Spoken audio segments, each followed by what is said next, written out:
Eu estava pensando um pouco a respeito da questão assim dos danos que o feminismo provoca na sociedade. E daí não é só um dano da geração atual, né? É um dano intergeneracional, que acaba pegando a geração atual e pode acabar pegando ainda as duas gerações seguintes. E aqui no canal a gente fala, né? Eu acabo desenvolvendo aí alguns conceitos. A gente tem o conceito aí do Holocausto das Encalhadas, que é basicamente a quantidade de mulheres que vai ficar muito tempo, que ficam muito tempo da vida delas em relacionamentos casuais, sem planejar nada de longo prazo, sem pensar no futuro, muitas vezes por egoísmo ou por falta de amadurecimento mesmo. E daí elas acabam ficando aí uns 15, 20 anos da vida dela sem ter nada sério, sem planejar, sem pensar a respeito de constituir família, como é que vai ser a velhice e tudo mais. E daí acaba acontecendo aquela consequência, né? Elas chegam no... Eu não lembro qual era o autor. Acho que é o Michael Combs, o cara que está fazendo um documentário a respeito da indústria do divórcio chamado Cash and Prizes. Ele fala que para a mulher, quando ela chega aos 30 anos de idade, a chance dela acabar casando e tendo filhos, ela chega a 20, 25%. Quando passa de 35, o negócio cai para 5, 10%. Certo? E isso já é um conceito que eu já tinha desenvolvido já há mais tempo, já há alguns anos.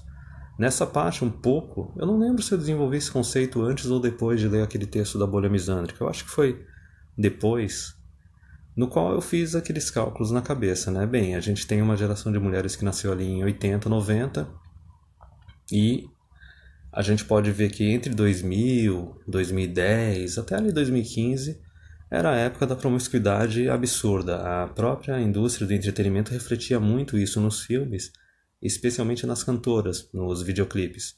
Vai lembrar das Britney, das... Como é que é? A Kisha, aquela outra... Uma outra que eu não vou lembrar também, mas tudo era só... Era putaria em cima de putaria nos videoclipes e a mulherada toda curtindo. De repente, quando deu 2015, começou a surgir um neopuritanismo, né?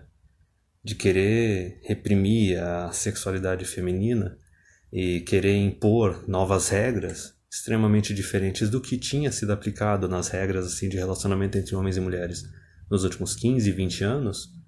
E é até engraçado porque tu vê um conflito entre a geração mais velha de mulheres, né? E a geração mais nova.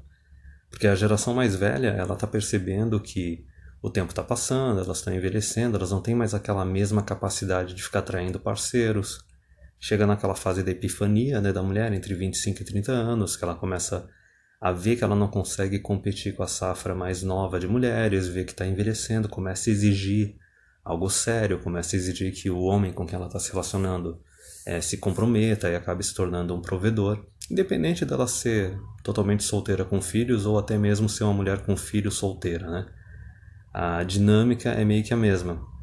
E daí é engraçado, porque ficou aquele conflito das mulheres mais velhas, né? Que elas estão na wall ou estão chegando na wall, o tempo delas está acabando, e elas querendo implementar esse neopuritanismo na sociedade, só que as mulheres mais jovens, que estão na época realmente da festa, da promiscuidade, não dando a mínima para isso.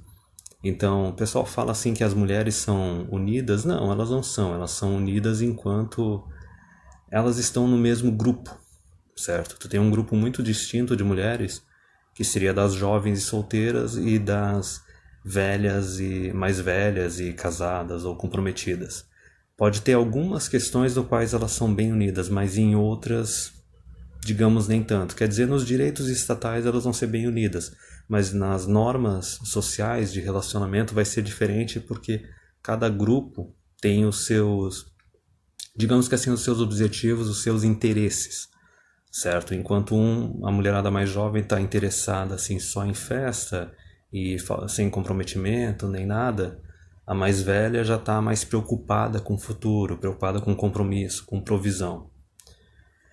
Mas enfim, aí a gente analisa, por exemplo, essa questão do Holocausto das Encalhadas, que eu fiz o cálculo. Essas mulheres ali que nasceram entre 80 e 90, elas ficaram até 2015 curtindo, sem pensar muito a respeito do futuro. De repente, lá em 2015, começaram a virar neopuritanas, porque é a idade que elas começaram a bater 30, 35 anos.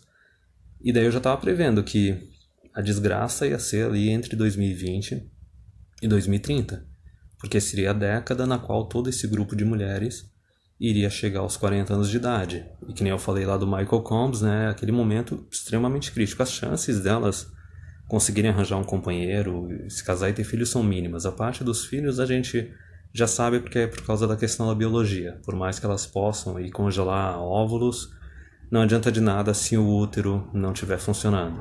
Ah, mas pode arranjar uma barriga de aluguel. Mas barriga de aluguel é caro e tem todas as outras implicações legais, porque a mulher que é a barriga de aluguel, ela pode acabar querendo filho para ela e é uma avalanche de problemas aí nessa questão.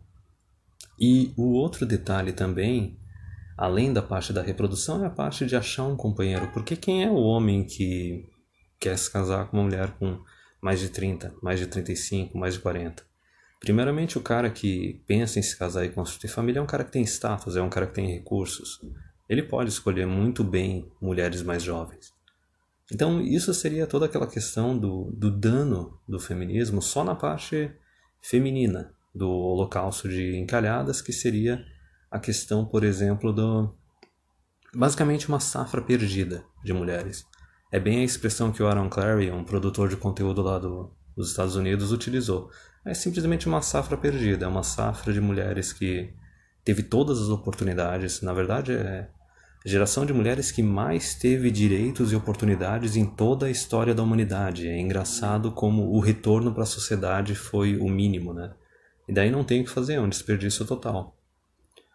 Só que daí tem a outra questão que eu quero abordar nesse vídeo a respeito do dano, né? Que o dano do feminismo na sociedade, a gente está mal começando a contabilizar. Essa parte aí das mulheres que vai encalhar é só um lado. E que nem eu falei, o negócio é intergeneracional. Porque a geração que vai vir depois de mulheres aí, depois de Y, né, geração Z e as outras, sabe-se lá o que vai rolar nessa geração.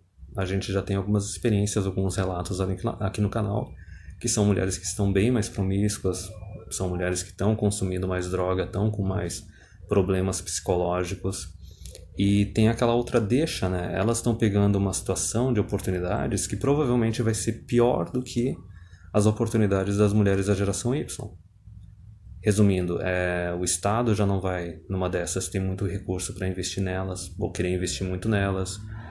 Os homens já vão estar mais afastados delas, alguns até bem misóginos. A possibilidade delas conseguirem arranjar um marido e ter filho também vai ser menor ainda, se duvidar, tanto por causa de fatores internos delas quanto de fatores externos.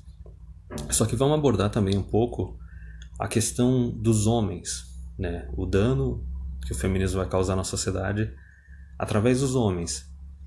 Uma das primeiras a gente já pode avaliar a respeito aí do Me Too e do Yes Means Yes, né?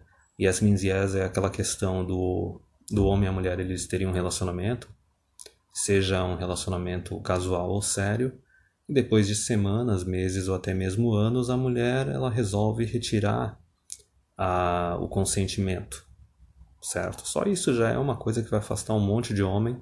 E daí tem duas coisas, né? Tu pode começar a ter na sociedade homens assim que realmente estão aterrorizados com as mulheres, porque eles veem que elas podem destruir a vida deles com uma única palavra, ou também homens que acabam desenvolvendo uma misoginia, de não ter mais paciência, não ter mais empatia nenhuma com mulher, certo?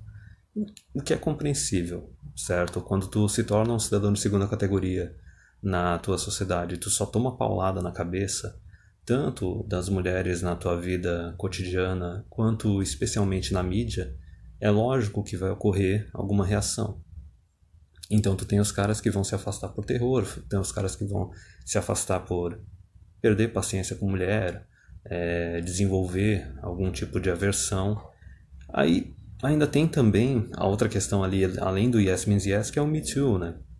O Me Too é quando tu pega as acusações em ambiente profissional ou em ambiente acadêmico, que não necessariamente pode estar tendo algum relacionamento sério entre um homem e uma mulher, pode ser algo casual ou pode até ser um relacionamento que nunca foi consumado como experiência sexual. Só que ainda assim pode vir alguma acusação de assédio. Então, além de tu ter razões assim para os homens se afastarem das mulheres na vida pessoal, tu tem a questão também da vida profissional. E daí já entra outro cálculo aí no meio, não é só os homens se afastando. Tem a questão também da mudança que vai ocorrer nas empresas. A quantidade de empresa que vai começar a se incomodar com o processo, a quantidade de empresa que vai começar a ser obrigada a fazer um monte de concessão para o feminismo, basicamente se curvar diante do feminismo, né? Lamber a sola do salto alto dele. E isso pode acabar detonando com algumas empresas, pode acabar gerando uma quantidade de custos que inviabiliza elas, e a gente está passando por um período econômico que parece que sempre está ficando mais conturbado, né? Então como é que a pessoa vai se dar ao luxo, né? As empresas vão se dar ao luxo de ainda ficar fazendo todas essas concessões. Então é por isso que eu falei, o dano está só começando a ser contabilizado. Não dá nem de imaginar o negócio. E daí pegando aí, a gente pega o Me Too e as Yes, os homens que vão se afastar por medo, os homens que vão se afastar por algum tipo de misoginia. Tu tem também os caras que foram sacrificados, né? Que daí seriam os caras que foram sacrificados nas varas de família. Que os caras, basicamente, eles foram burned, né? Foram queimados pelo sistema, eles não voltam. Desenvolvem um trauma e é aquele trauma também que a sociedade como um todo não tá nem aí. Certo? Vamos tentar buscar aí alguma opção, digamos assim, estatal, de, sei lá, delegacia ou apoio psicológico para um homem que tomou uma traição, para um homem que tomou um divórcio e perdeu tudo, para um homem que estava morando com uma mulher que ela é que era a agressora. Até que na comunidade de produtores de conteúdo a gente tem alguns caras que já compartilham algumas histórias dessas, bem pesadas. Então veja assim, tu tem aquele grupo dos caras que se afastam por medo de uma possibilidade de se ferrarem na mão de uma mulher. Tem outros que se afastam assim por desenvolver uma aversão.